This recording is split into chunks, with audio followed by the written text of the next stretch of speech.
What is going on, dudes? This is VaporTheGamer, and welcome back to another episode of Vapor Reacts. So you guys have been going nuts for me to react to this ever since it came out a couple of days ago now. So yes, the Game Theorists have uploaded another Five Nights at Freddy's game theory, and this one is for the new series of books that are getting released. The reason why I haven't really gone into this because I haven't even read them, and I've only barely finished the first book, and I need to get back to reading them. But all in all, you guys want me to check this out, so I thought I would, being that I've reacted to all the other theories. So let's go. This one is titled FNAF the Grave Robber. So apparently the purple guy is even crazier than we all thought, okay? And I would like to figure out why. Everything will be in link in the description down below, so you can check everything out for yourself along with the Game Theorists channel. Please go subscribe if you enjoy these theories. They actually do quite a lot of good ones. So I'm gonna click play on this bad boy in 3, 2, 1, boom. Game series. Book series. Help wanted. New book series. Oh, come on. Fine. Phone guy. Phone dude. Purple guy. Orange dude. Didn't you just... Fine. Wild card. Change the category. Timeline. Bite of 87. Chomp of 83. Party of 85. Wait, but... Time traveling ball pit. You can't just... Reverse. Oh, yeah? Reverse. Reverse. Reverse. Reverse. Reverse. Reverse. Reverse. Playing a little bit of FNAF Uno there.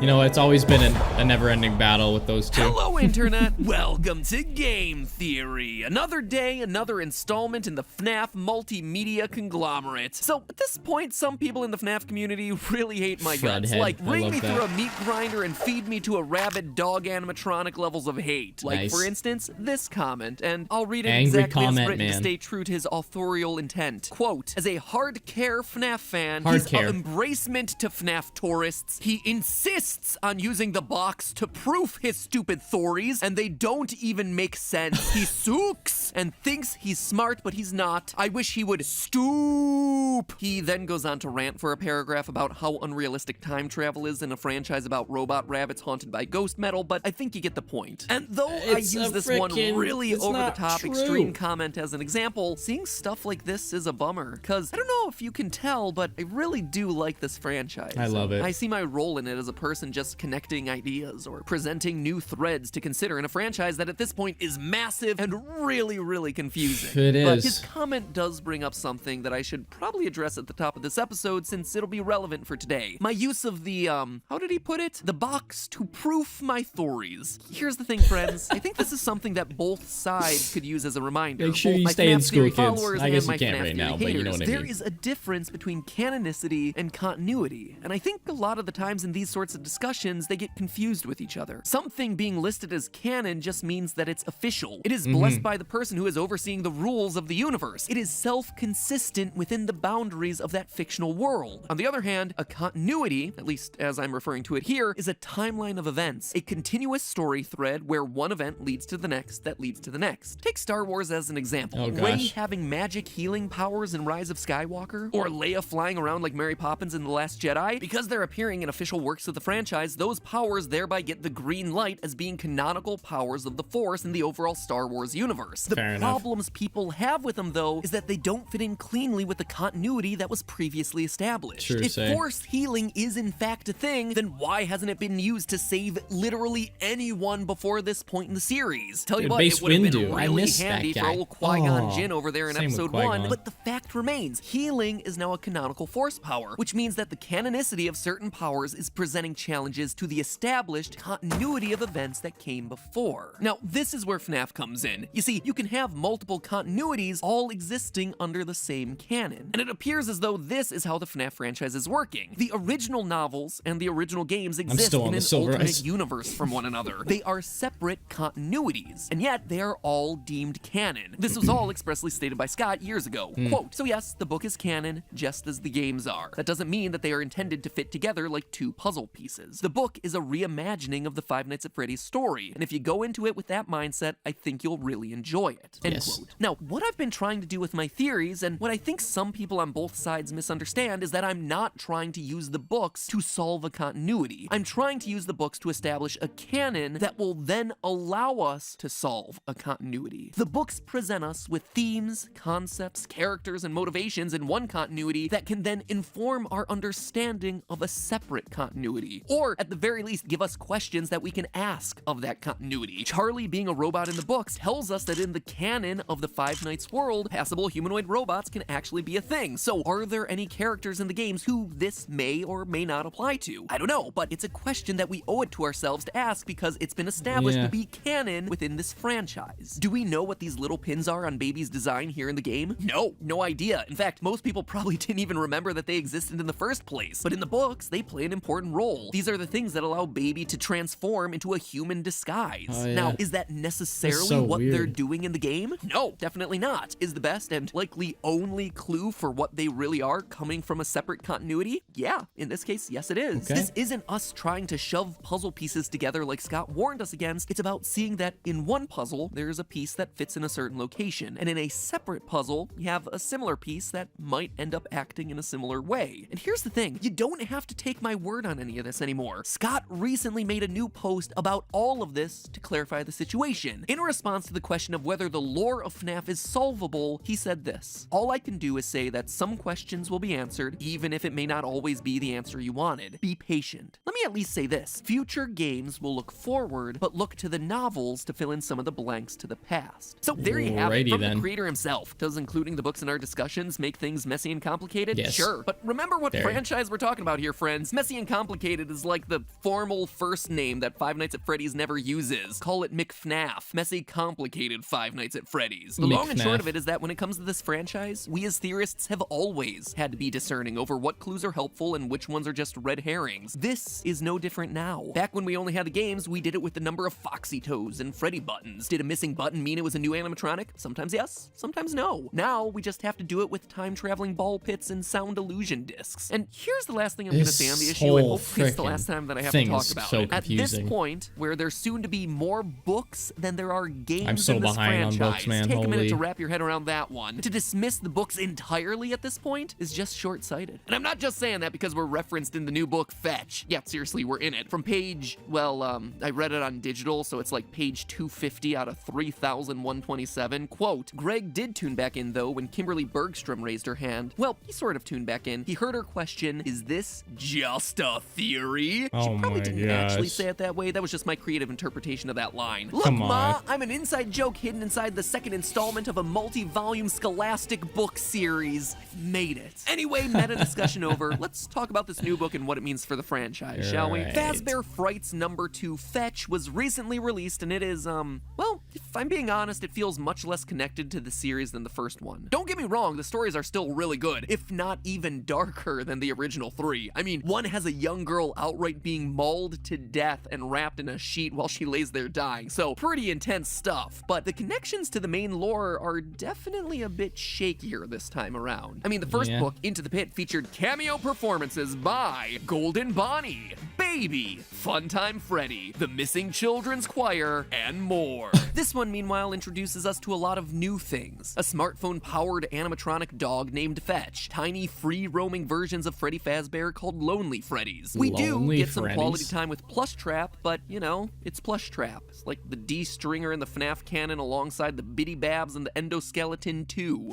Is that a hot take? Did I just offend the Plushtrap stands? I mean, the runt barely squeaked into Ultimate Custom Night as is. I'm just saying here, guys. Anyway, let's walk through these 3 new horror stories and what they mean for the franchise, shall we? Story number 1, Fetch. Greg and his 2 friends, Hattie and Cyril live near Olympia, Washington. Greg feels compelled to explore an old abandoned Freddy's restaurant where he discovers Fetch, a fearsome animatronic dog with sharp teeth and an even sharper understanding of texting lingo. Quote, "How long has this place been empty?" Greg asked. "Fetch looks like he's older than my dad, but smartphones haven't been around that long." End quote. After getting scared out of the pizzeria, the dog goes on to fetch whatever Greg wants with increasingly disastrous results, killing a dog, ripping his uncle's finger off, and eventually retrieving his school crush in the worst way possible. It's actually a pretty simple story, but there are 2 big things to call out about it. First, it continues a theme that we're starting to see develop in these books. Kids are being drawn to these restaurants. It's never explained in the story, but Greg feels compelled to go to Freddy's by some unseen force. Quote from the book, "This might be what he'd felt in the field, what had called him here." And again, a bit later in that chapter, Greg was afraid he might not have gotten what he was there for, had he done what he was meant to do, end quote. Greg is now the second character to have some sort of psychic connection to these restaurants. As I talked about in our last theory, Oswald from Into the Pit had the exact same thing, where he inexplicably found himself drawing horrific animatronic monsters without ever knowing about Freddy's to begin with. Yeah, it's also worth that's noting creepy. that both are the first stories in their respective books. It'll be interesting to see whether this trend holds in future installments. The second important part of the story, though, is that it clearly establishes Freddy's as a place where technology is advanced far beyond where the rest of society is. As I read in that earlier quote, Fetch can connect to smart devices like cell phones despite being older than the kid's parents. The reason I call this out is that in theory crafting for this franchise, I've seen a lot of theorists use the more modern, sleeker designs of the Funtime animatronics to put them later in timelines. But it seems like this story is telling us that those sorts of details don't matter. Freddy's is and will always be fantastically ahead of the curve when it comes to technology, especially technology for kidnapping small children. There was a bit more in that story about random event generators and plants/machines being able to read our minds and summoning stuff to you via mental focus, but I can't quite think of how it's important to any of the actual overarching narratives for the franchise, so maybe it's a discussion for a mini theory at some point down the line, but for now, let's gonna skip it. Story number 2, we'll come back to in a minute, as that one has the most to discuss. Story number 3, out of stock. A new Plushtrap toy, the Plushtrap Chaser, a light-activated chomping green rabbit, is all the rage, selling out at stores across the nation. It also retails for $79.99, so Scott be making those fat stacks both IRL and in the book world for his killer merch. A boy named Oscar, fed up with never getting what he wants, shoplifts the last one that someone had supposedly returned for being defective. Quote, is it just me or do the teeth look wrong? Isaac pointed at the straight, slightly yellow, human-looking teeth that were visible through Plushtrap's partly opened mouth. And what's with the eyes? He reached out and poked one of the cloudy green eyes. It's moving. He whipped his hand back and flicked his finger. It's squishy, end quote. After a few days of it doing nothing, the Plushtrap suddenly activates and terrorizes Oscar and his friends, chomping through the house's doors and garages just trying to bite them. Their only protection is that Plushtrap freezes in the light. Quote again, he was turning the box over and over in his hands, and there in bold letters was a critical detail. Walks in the dark, freezes in the light, end quote. A few hours and a comedic number of faulty flashlights later, the boys destroy the monster at last by luring it in front of an oncoming train. A few things to call out here in this story. First and most obviously, it explains Plushtrap's behavior in FNAF 4. He really is just a haunted toy that goes on a rampage and is stopped by the power of flashlights. So it's cool to make that lore connection with Plushtrap's original minigame. We also know, based on the story, that Plushtrap apparently has the ability to mimic voices. He has a speaker system built in under his fur and is able to mimic the voices of Oscar's mother and friends. Now, this is a really interesting detail because up until this point, the only voice mimics in the franchise have been the Funtime animatronics, with their built-in systems intended to lure children away from their parents so that they could be grabbed. This suggests the possibility that Plushtrap was either a prototype for those larger models, testing out the voice mimicry software, or was himself a Funtime-era animatronic. Whereas up until this point, all us theorists have classified him alongside the other nightmares from FNAF 4. But the last and most important thing to call out, though, is the fusion of human parts and animatronic parts. The story makes it very clear that the Plushtrap Oscar runs away with has both human eyes and teeth. Quote from the book, Raj turned to Oscar. Teeth. You managed to steal us the only Plushtrap Chaser that looks like a half-human hybrid, end quote. Now, this idea of a half-robot, half-human animatronic is a completely new concept for the series. But is it? You see, in FNAF 4, we had ourselves Nightmare, the black, transparent, spooky bear that, if you looked closely enough, had a human brain in its head as a part of its design, a detail that pretty much all of us dismissed. I mean, all of us glossed over Nightmare in general as just like the embodiment of death. The game's Grim Reaper as the crying child slowly flatlines in his hospital bed, or, you know, just a figment of the boy's haunted imagination. I mean, now that I'm staring at it, I see it. Fazbear Fright, could Nightmare have actually been a real experiment? Was William Afton in his quest for immortality, or Henry in his quest for more lifelike robots, testing the human brain's ability to survive in and operate an animatronic body? This would make Nightmare the literal Frankenstein's monster dumpster for family entertainment dining. And even though I say that jokingly, it's also something that appears in the Curse of Dreadbear DLC for FNAF Help Wanted, when you put the brain together. Program a brain and insert it into Dreadbear's head before Hand Unit tells us this. Well done.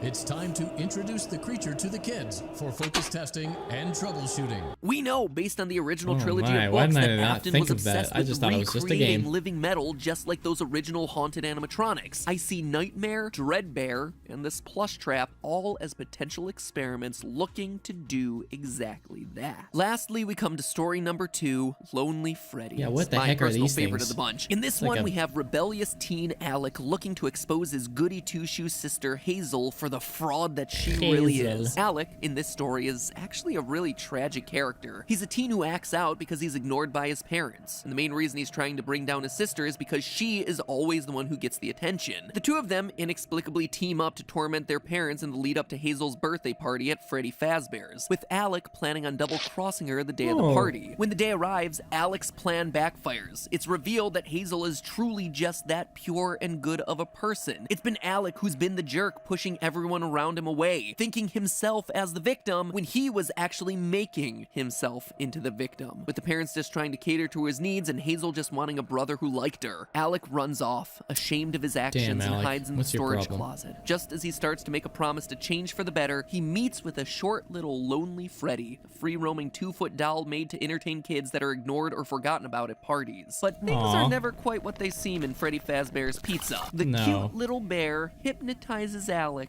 and then body swaps with him, imprisoning Alec's consciousness inside the tiny bear body. Quote from that moment, there, sitting across the table from his sister and his parents, was Alec. It was the same rumpled t-shirt he'd thrown on that morning before the party, the same ripped jeans, the same unruly golden curls, his light green eyes. "Hey," Alec said, the voice in his head quiet at first, but quickly it was screaming, "Hey, that's not me! That's not me!" His eyes, his stolen green eyes and his stolen body gleamed at Alec.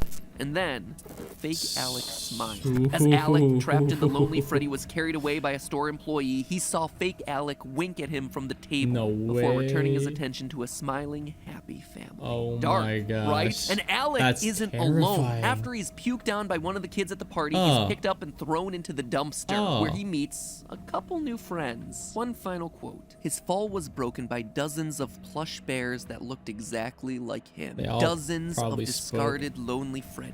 "Help!" Alec thought he heard himself say. Pretty soon, it was every bear in the bin, their thin, muted screams for help swallowed by the metal and darkness that entombed them. Alec and his new friends, dozens of the lonely ones. Ah, what a great closing line for that story. It is so heartbreaking to see this misguided kid suddenly learn to love his family, only to have his chance at redemption ripped away by these animatronics. It is so sad as a story. But here's the thing, for as sad as it is, this story carries over yet another recurring theme that we're seeing develop in these books, that animatronics are stealing the identities of kids. In the first book, we had the story To Be Beautiful, where Baby steals the looks and identity of a girl named Eleanor. Here, we have ourselves another robot AI, this one housed inside the Lonely Freddy module, stealing the body of Alec. This, to me, is right in alignment with what we've been expecting from Vanny in the new FNAF game that's slated for release later this year. Remember, in FNAF VR, we hear the story of Jeremy, and how he cuts off his own face in an attempt to reject the system taking control of his brain. And when we beat that game, it ends with Glitchtrap basically locking us away and taking over our body. We let him escape through us. But what we thought was happening on a small scale, one person getting taken over in one game, instead appears to be happening to kids in pizzerias everywhere. It's further evidence supporting this theory that I did on FNAF VR, where the story from this point forward is basically Afton creating an army, a cult, a bunch of brainwashed, or more accurately, body-swapped people hiding in public, hiding in plain sight, taking over bodies one by one. Kinda makes you wonder what FNAF 2020's got up its sleeve, right? Maybe all all those before we look people in the forward, crowd are we actually have to look getting back. hypnotized. You see, there's one last topic I'd like to explore with this final story, but it's a doozy. It's the parallels that this story has with FNAF 4. In fact, I believe that the Lonely Freddy story is helping us to solve what is one of the longest standing mysteries in this franchise, and also one of the strangest inclusions that it the we've little never really golden had Freddy a solid answer talking for to the begin doll? with. Talking And to him, that, I my mean? friends, is the true story of psychic friend Fredbear. He's here, he's Oh, there, don't start he's this again. everywhere.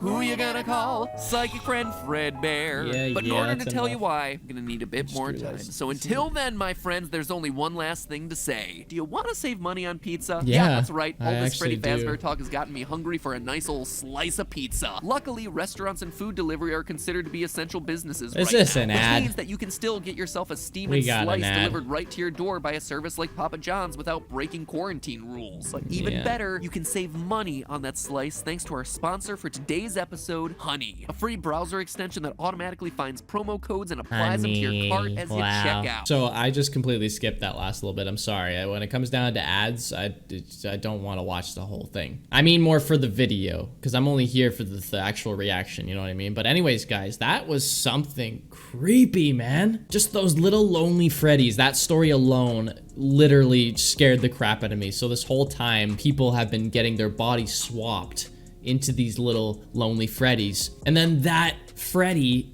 transferring into the human body, not even looking any different. Like, that's crazy. So basically, Afton is creating an army. Like, that's what really freaks me out. Is like with the new FNAF 2020 game coming out later this year, like maybe Vanny is going back to a new Freddy's location, and as you can see on the roof of that teaser, that she's waiting outside. So maybe that they're gonna try and do the exact same thing and make all those people in that mall transferred bodies. Like, that's so crazy. This was a good theory. Even though I haven't read all the books yet, I know you guys wanted me to check this out, and man, that is so creepy to think that there could be humans that aren't actually humans walking around in this story. So William's been trying to do that this whole time. And same with that creepy plush trap thing, man. Ugh. And Nightmare this whole time had a brain inside of him. I never even thought. I thought that was just like an endoskeleton, but apparently it's that. But so there could be, you know, key factors into how he ended up coming up with this and how he managed to perfect this. So like Nightmare, Plushtrap,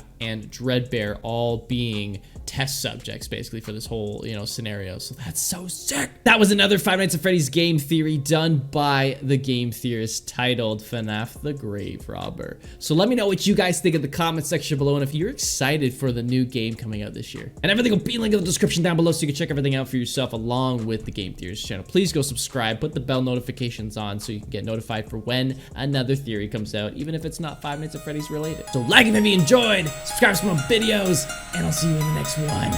So bye!